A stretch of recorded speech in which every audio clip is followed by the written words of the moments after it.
Bismillahirrahmanirrahim. Assalamualaikum warahmatullahi wabarakatuh. Perkenalkan, nama saya Elva Hanifa dengan NIM 12230200043. Pada kesempatan kali ini, saya akan menjelaskan mengenai kebijakan publik mendorong Indonesia menjadi pusat ekonomi syariah global. Yang pertama akan membahas mengenai definisi dari ekonomi syariah. Nah, di sini saya mengambil dua tokoh yang mendefinisikan ekonomi syariah. Tokoh yang pertama ialah Muhammad Abdul Manan yang mendefinisikan bahwa ekonomi syariah atau ekonomi Islam itu merupakan ilmu pengetahuan sosial yang mempelajari masalah-masalah ekonomi dalam kehidupan bermasyarakat yang diilhami oleh nilai-nilai Islam. Ekonomi syariah ini erat kaitannya dengan produksi, distribusi, dan konsumsi barang serta jasa yang mengikuti standar syariat Islam secara kafah atau menyeluruh. Nah, selanjutnya ada definisi ekonomi syariah menurut Monzer Kaf. Nah, menurutnya ekonomi syariah ini merupakan bagian dari ilmu ekonomi yang bersifat multidisipliner.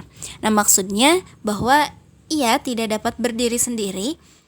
Artinya diperlukan penguasaan yang baik dan mendalam terhadap ilmu-ilmu syariah dan ilmu-ilmu pendukung lainnya, serta ilmu-ilmu yang berfungsi sebagai alat analisis seperti matematika, statistika, logika, dan juga usul fikih. Nah, berdasarkan kedua definisi tersebut, bisa disimpulkan bahwa ekonomi Islam merupakan disiplin ilmu yang memadukan prinsip ekonomi dengan nilai-nilai Islam. Nah, ini merupakan bidang studi interdisipliner yang tidak hanya mencakup aspek ekonomi, tetapi juga melibatkan pemahaman mendalam tentang syariah dan ilmu-ilmu pendukung lainnya. Ekonomi Islam berfokus pada penyelesaian masalah-masalah ekonomi dalam masyarakat dengan berpedoman pada Al-Quran dan hadis. Cakupannya cukup luas, meliputi produksi, distribusi, dan konsumsi barang serta jasa yang semuanya harus sesuai dengan standar syariah Islam secara menyeluruh. Nah, sebagai bagian integral dari paradigma Islam, ekonomi Islam tidak dapat dipisahkan dari kerangka berpikir Islam secara keseluruhan. Menekankan bahwa kegiatan ekonomi memiliki dimensi spiritual di samping dimensi materialnya. Nah, untuk selanjutnya masuk ke pembahasan mengenai potensi Indonesia dalam mengembangkan sektor ekonomi syariah. Nah, apakah Indonesia ini memiliki potensi yang cukup tinggi gitu ya untuk mengembangkan sektor ekonomi syariah?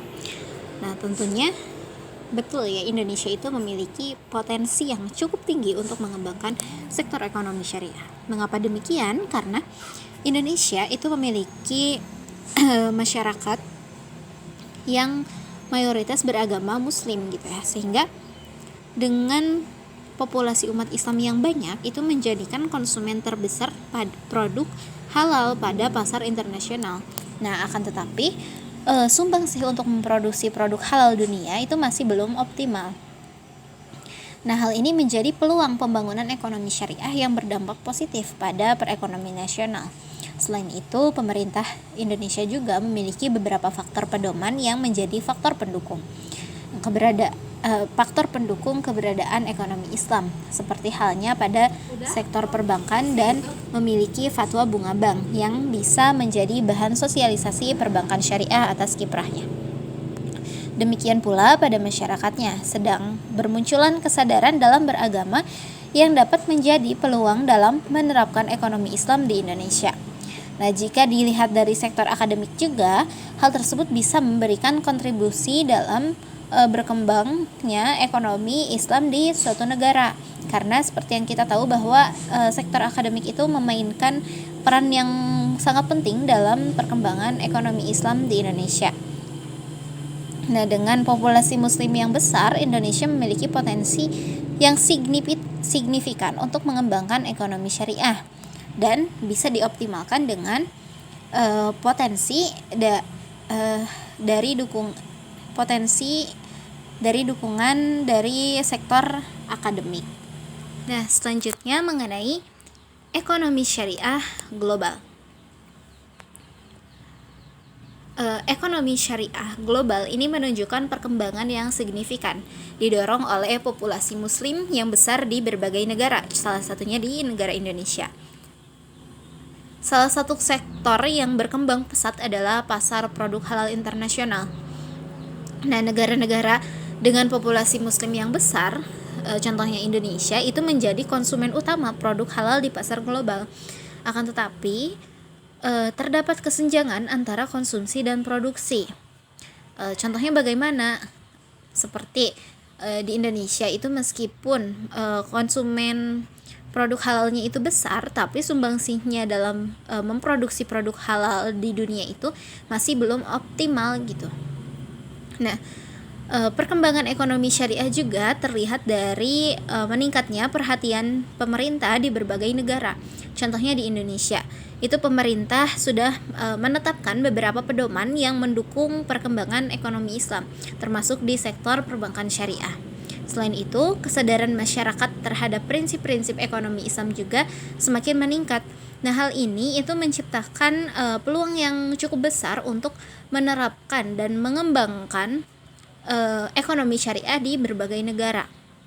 Selain itu, sektor akademik juga tetap tentunya berperan penting dalam perkembangan ekonomi syariah global ini. Nah, meski demikian, ekonomi syariah global masih menghadapi tantangan, terutama dalam hal standarisasi praktik, regulasi lintas negara, dan peningkatan daya saing produk halal di pasar internasional. Tapi secara keseluruhan, perkembangan ekonomi syariah global itu menunjukkan tren yang positif gitu, dengan potensi pertumbuhan yang besar di masa depan, didukung oleh faktor demografi, meningkatnya kesadaran konsumen, dan dukungan dari berbagai pemangku kepentingan. Nah, selanjutnya kita akan membahas mengenai bagaimana sih perkembangan ekonomi syariah di Indonesia. Nah, Indonesia itu telah menunjukkan kemajuan yang cukup signifikan dalam ekonomi syariah di dunia gitu ya, dengan menempati peringkat keempat menurut laporan State of Global Islamic Economy atau SGE pada tahun 2021 sampai 2022. Nah, pencapaian ini mencerminkan upaya berkelanjutan Indonesia dalam mengembangkan sektor ekonomi syariahnya.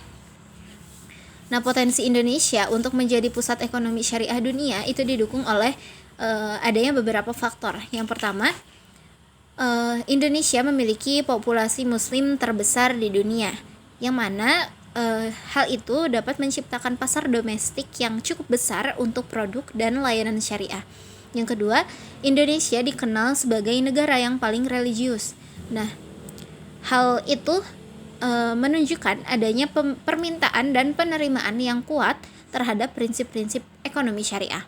Dan yang ketiga ialah reputasi Indonesia sebagai negara yang paling dermawan, yang mencerminkan budaya yang sejalan dengan nilai-nilai sosial ekonomi Islam. Nah, pemerintah Indonesia juga telah mengambil langkah strategis dengan mengeluarkan Master Plan Ekonomi Syariah Indonesia tahun 2019 sampai 2024.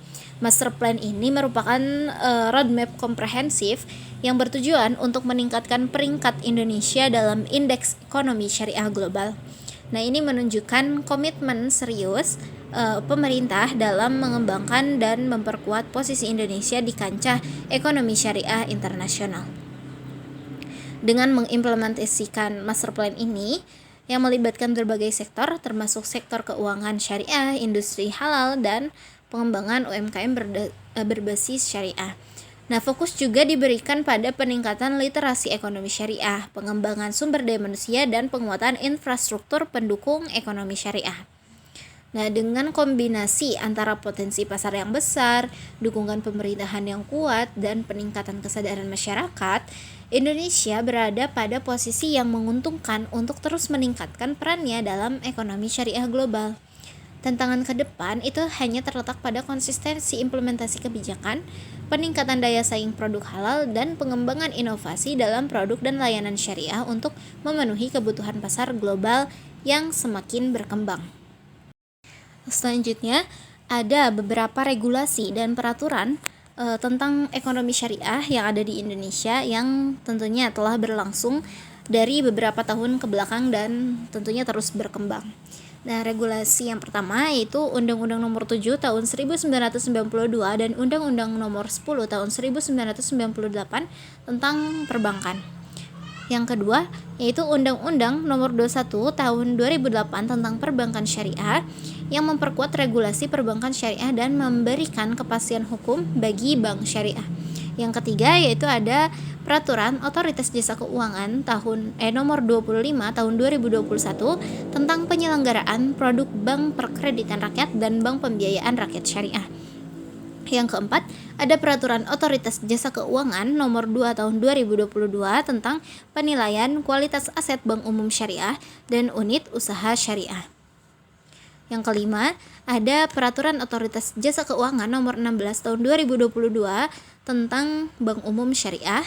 Yang keenam, ada Peraturan Mahkamah Agung atau Perma Nomor 2 Tahun 2008 tentang yang menjadi dasar hukum bagi peradilan agama dalam mengadili dan menyelesaikan sengketa ekonomi syariah.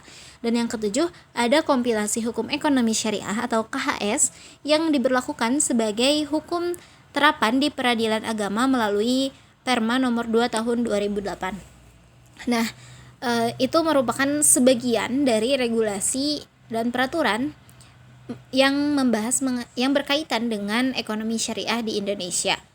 Nah, selanjutnya kita akan membahas mengenai strategi kebijakan publik yang mana kebijakan publik saat ini itu tentang ekonomi syariah di Indonesia itu berfokus pada beberapa strategi utama. Yang pertama yaitu ada penguatan halal value chain.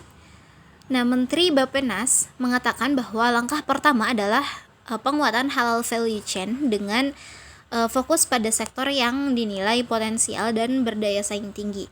Yang kedua, penguatan sektor keuangan syariah. Penguatan sektor keuangan syariah dengan rencana induk yang sudah dituangkan dalam Master Plan Arsitektur Keuangan Syariah Indonesia atau MAKSI sebelumnya dan disempurnakan ke dalam rencana induk. Yang ketiga, penguatan ekonomi digital. Penguatan sektor usaha mikro, kecil, dan menengah atau UMKM. Nah, penguatan UMKM ini merupakan sebagai penggerak utama halal value chain. Yang keempat, penguatan ekonomi digital. Penguatan di bidang ekonomi digital utamanya perdagangan dan keuangan sehingga dapat mendorong dan mengakselerasi pencapaian strategi lainnya. Yang kelima, pengembangan riset dan pengembangan atau R&D, penguatan kapasitas riset dan pengembangan untuk meningkatkan kualitas dan kuantitas sumber daya manusia. Yang keenam, pengembangan fatwa, regulasi, dan tata kelola.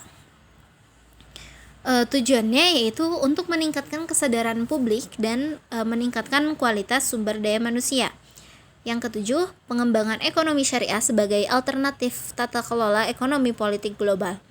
Prof. Ade Priangi menyatakan bahwa ekonomi syariah memiliki kemiripan dengan the new economics yang membawa implikasi keadilan, pemerataan, kemakmuran secara komprehensif, dan pencapaian tujuan-tujuan efisiensi. Yang kedelapan, pengembangan Master Plan Ekonomi Syariah Indonesia. Komite Nasional Keuangan Syariah atau KNKS akan meluncurkan Master Plan Ekonomi Syariah Indonesia pada tahun 2019 sampai 2024 dengan 4 langkah dan strategi utama sebagai langkah terobosan dan percepatan pertumbuhan ekonomi syariah di dalam negeri. Dan yang terakhir adalah pengembangan keuangan syariah dalam pemulihan ekonomi nasional. Keuangan syariah itu dipercaya sebagai salah satu instrumen yang berperan penting dalam mendukung pertumbuhan ekonomi syariah, ekonomi nasional, seperti pertumbuhan perbankan dan pasar modal syariah. Nah, dalam beberapa tahun terakhir, kebijakan pemerintah Indonesia telah berfokus pada pengembangan ekonomi syariah sebagai alternatif untuk meningkatkan pertumbuhan ekonomi dan mencapai kesejahteraan masyarakat. Selanjutnya ada mengenai hambatan. Nah, hambatan apa saja sih yang dihadapi dalam pengembangan ekonomi syariah di Indonesia? terdapat 10 poin yang menjadi poin-poin dari hambatan yang dialami oleh pemerintah dan masyarakat untuk mengembangkan perekonomian ekonomi syariah di Indonesia. Yang pertama adalah kesenjangan produksi. Nah, meskipun Indonesia itu merupakan konsumen besar produk halal, tapi sumbangsih dalam memproduksi produk halal dunia itu masih belum optimal. Ini menunjukkan adanya kesenjangan antara permintaan dan kemampuan produksi dalam negeri. Yang kedua, kurangnya literasi. Nah, meskipun kesadaran beragama itu meningkat, tapi pemahaman masyarakat tentang ekonomi syariah dan produk-produknya itu masih perlu untuk ditingkatkan. Yang ketiga, dalam infrastruktur dan regulasi.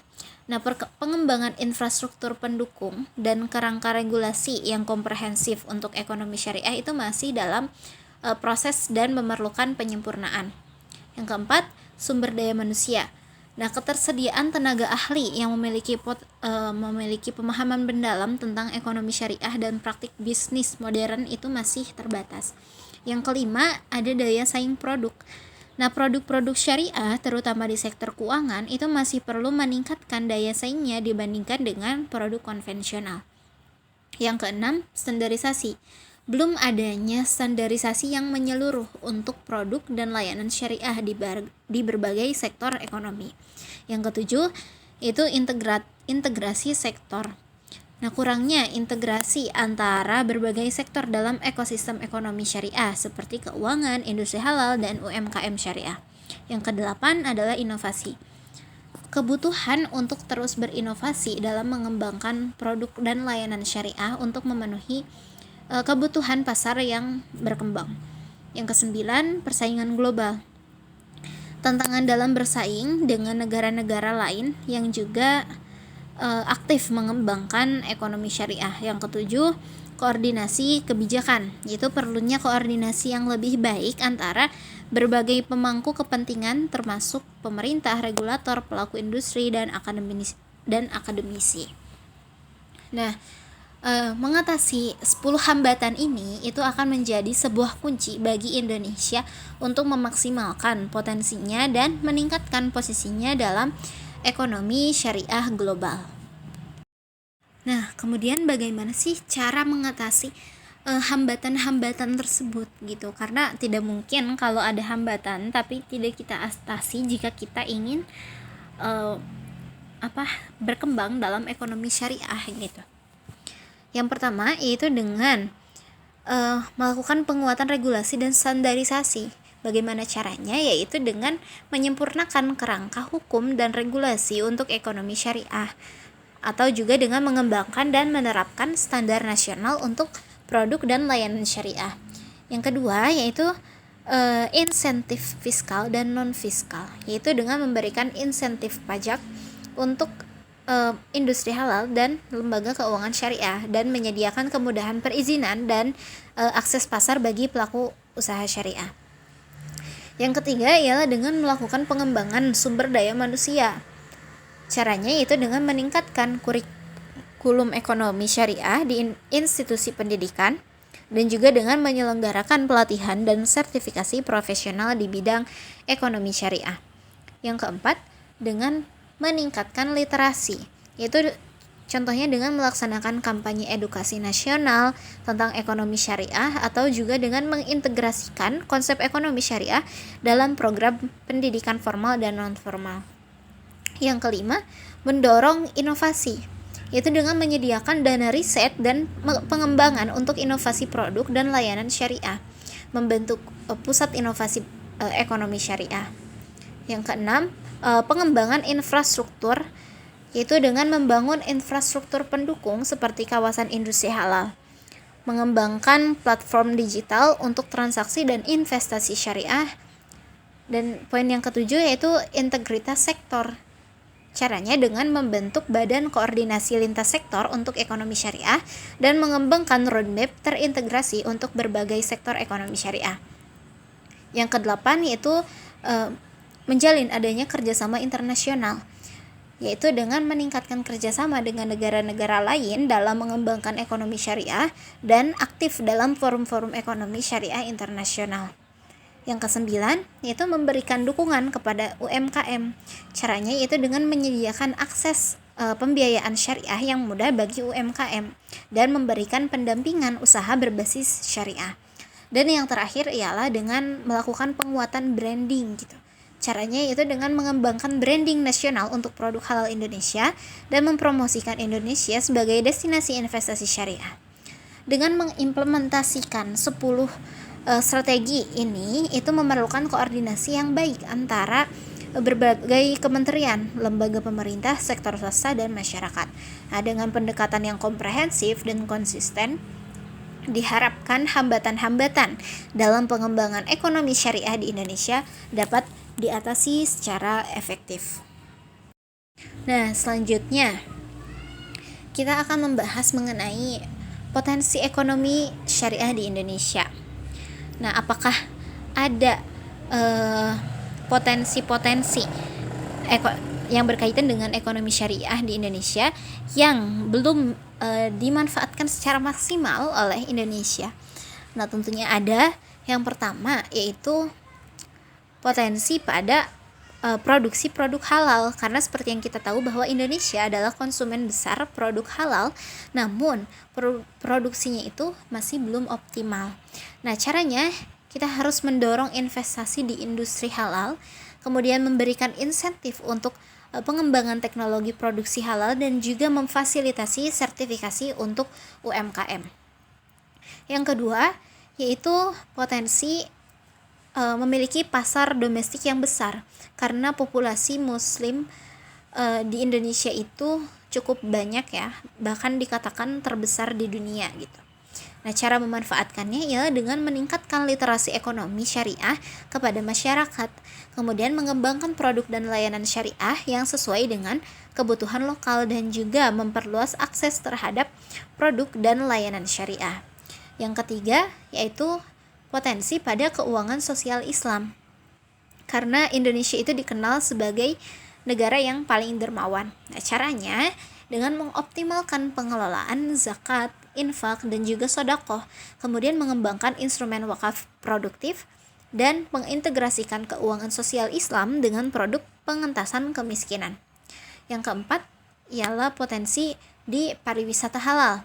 Nah, karena kekayaan budaya dan alam di Indonesia. Caranya yaitu dengan mengembangkan infrastruktur pariwisata halal, kemudian meningkatkan promosi destinasi wisata halal di Indonesia dan melatih sumber daya manusia mengenai pariwisata dalam konsep pelayanan halal. Yang kelima yaitu potensi pada ekonomi digital syariah.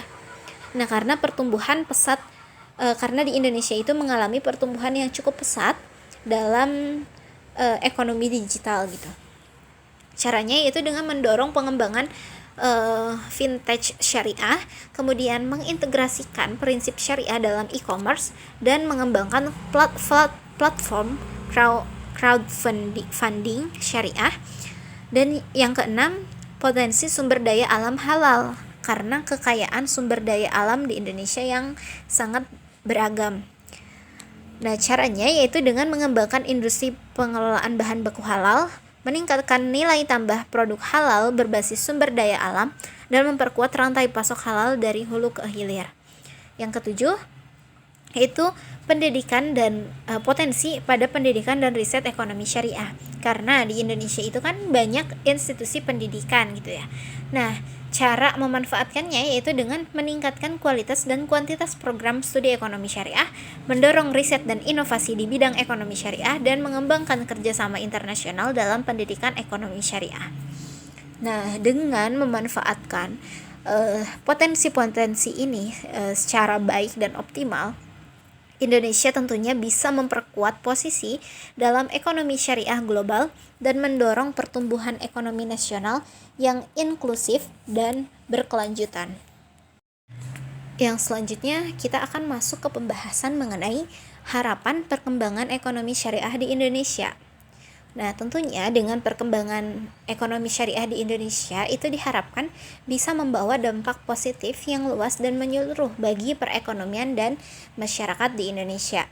Ada beberapa harapan, di antaranya yaitu diharapkan bisa mendorong pertumbuhan ekonomi nasional melalui peningkatan kontribusi sektor ekonomi syariah terhadap PDB dan pengembangan industri halal.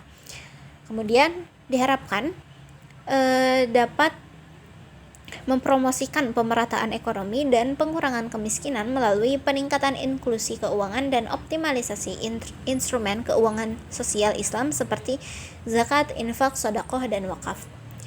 Kemudian diharapkan juga dapat memperkuat ketahanan sistem keuangan nasional dan mengurangi praktik spekulasi yang tentunya berpotensi untuk memicu krisis.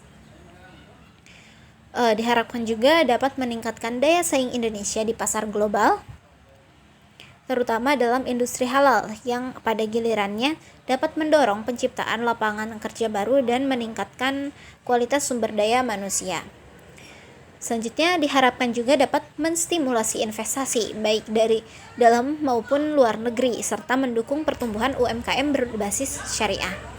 Nah, penerapan prinsip-prinsip syariah dalam praktik bisnis itu diharapkan dapat memperkuat nilai-nilai etika dan bertanggung jawab sosial dalam dunia usaha, sekaligus bisa meningkatkan kesadaran masyarakat tentang konsumsi yang halal dan baik.